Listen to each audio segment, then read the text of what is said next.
This is the Focus Shift podcast, your best listening experience for creating your best online business. We'll focus on topics that help you get discovered. So sit back, listen, take notes if you like, and get excited about growing your business. So imagine you're pouring just like thousands of dollars into this gorgeous website, right? Oh, yeah, we've all been there. Yeah. And to you, the human creator, it looks like a complete visual masterpiece. You've got these sweeping galleries, perfect typography, and your brand messaging is just incredibly dialed in. It's pristine. But unfortunately, to Google search bots, it kind of just looks like a massive contextless bowl of alphabet soup. Right. Exactly. And that is a huge disconnect we are fixing today on this deep dive. Because if you are trying to get a website noticed online, you're probably already buried under that standard SEO checklist. Oh, the never-ending checklist. You know the one. You're researching keywords, you're tweaking meta descriptions, writing alt text for images, and now frantically trying to figure out how AI search is going to impact your traffic. Yeah, which is a whole other headache for people. Seriously. But hiding quietly behind all of that is this concept called schema markup. It is, well, it's basically the translation layer. So today, our mission is to treat schema like the internet's secret decoder ring. I like that, the secret decoder ring. Right. We are going to look at exactly how it turns your visual masterpiece into undeniable machine code. And more importantly, how you can actually apply this stuff without needing a computer science degree. Which is huge because it sounds so intimidating. It really does. So we are synthesizing this deep dive from a really fantastic foundational guide. It's called Schema 101, Understanding Structured Data for Better SEO from PhotoBiz. And we're also layering in some technical realities from search authorities like SEMrush and Search Engine Land. Yeah, and the goal here is to really shift your perspective.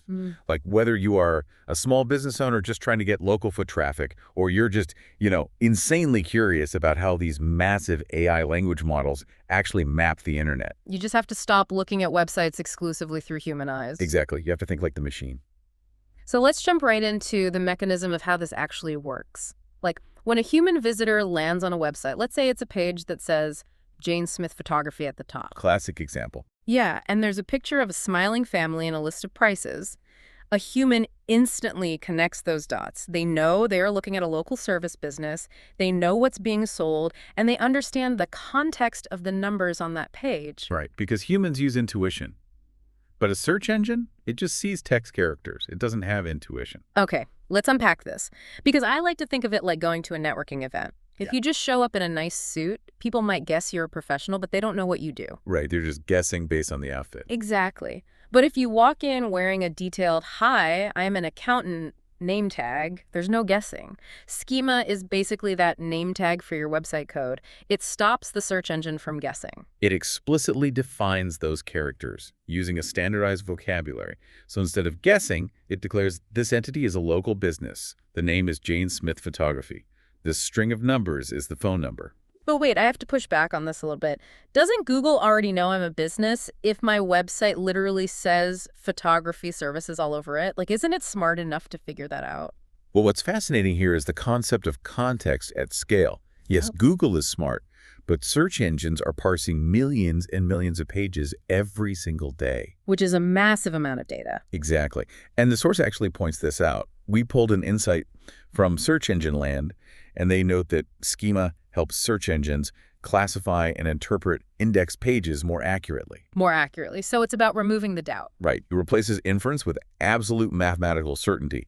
If your website reads like a beautiful descriptive novel, the algorithm has to basically read the whole chapter, analyze the surrounding words, and use natural language processing just to guess that we pack up our cameras at 5 p.m. means those are your closing hours. Oh, wow. So schema turns that flowing novel into like a highly structured spreadsheet. Precisely. It creates specific key value pairs in the background code. So it explicitly states closing time is 17.000. There's no need for the machine to parse verbs or nouns anymore.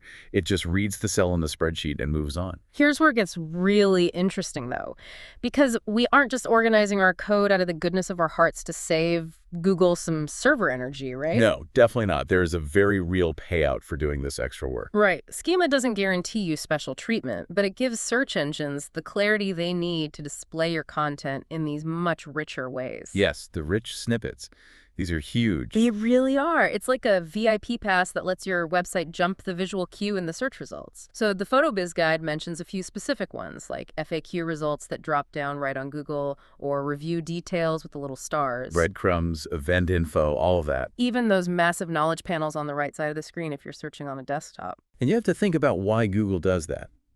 The search engine wants to serve the most accurate, immediately useful information to the user.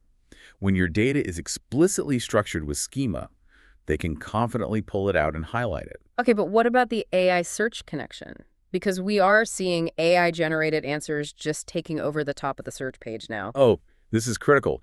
AI-generated answers rely entirely on clear, organized info. But wait, if AI is so incredibly smart and advanced now, why do we still need to spoon-feed it with structured data? Like, shouldn't a generative AI just be able to read the site exactly like a human does at this point? If we connect this to the bigger picture, you have to remember that AI isn't human. It's fundamentally a pattern recognition machine. Schema isn't some sort of trick. It is pure website organization. It's just categorizing the data cleanly. Exactly. It removes the guesswork. And this actually ties into a great insight from SEMrush that was in the source material. They pointed out that while there's no absolute guarantee that AI uses schema in the exact identical way a traditional search and crawler does, adding it is still a foundational SEO best practice. Because both systems share the same goal. Right. Whether it's traditional search or an AI model, the goal is to understand the content safely. Schema makes your content the easiest, safest answer for the machine to serve to a user.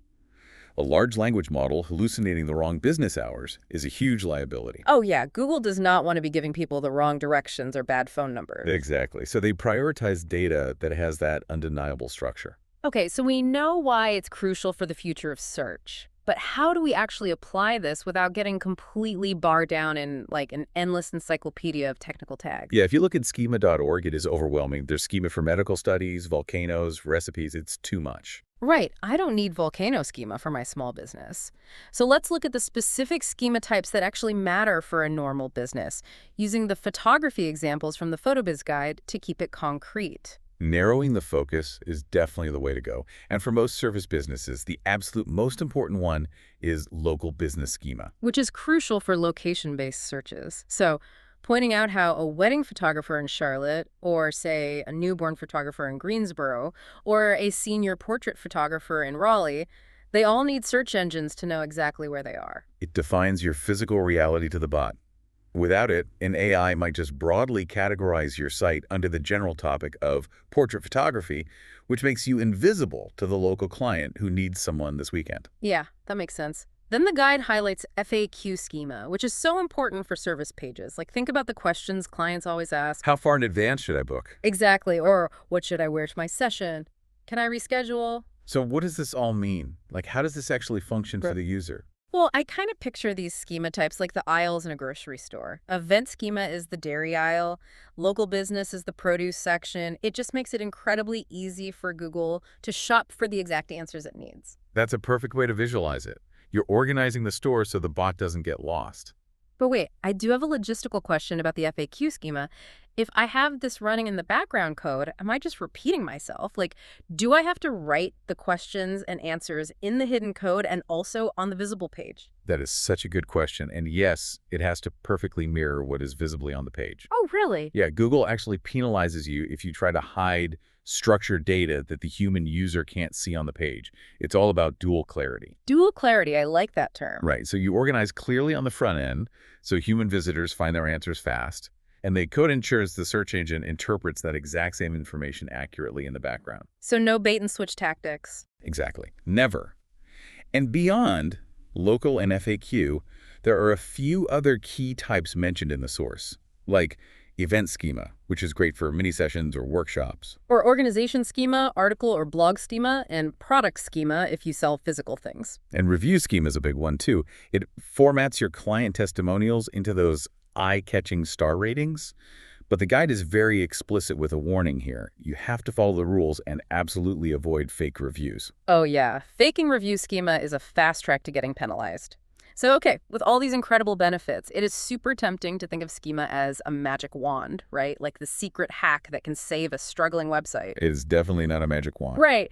And there is a major catch we have to address here, because the PhotoBiz source gives some very explicit warnings about what Schema does not do. First and foremost, it does not guarantee first-page rankings. Nope.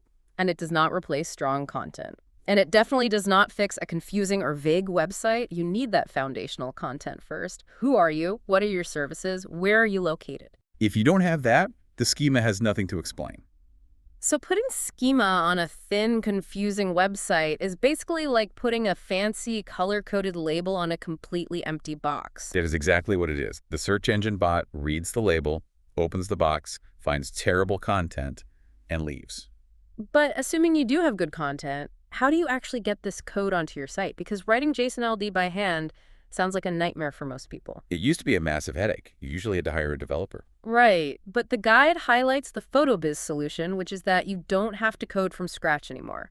Their website builder SEO settings actually have a dedicated schema section built right in. Which is such a relief. Yeah, and they even have tools like Ask PhotoBiz AI that automatically generate the schema markup based on your existing site content and your branding info. It just reads what you wrote and translates it into the code. That lowers the barrier to entry so much.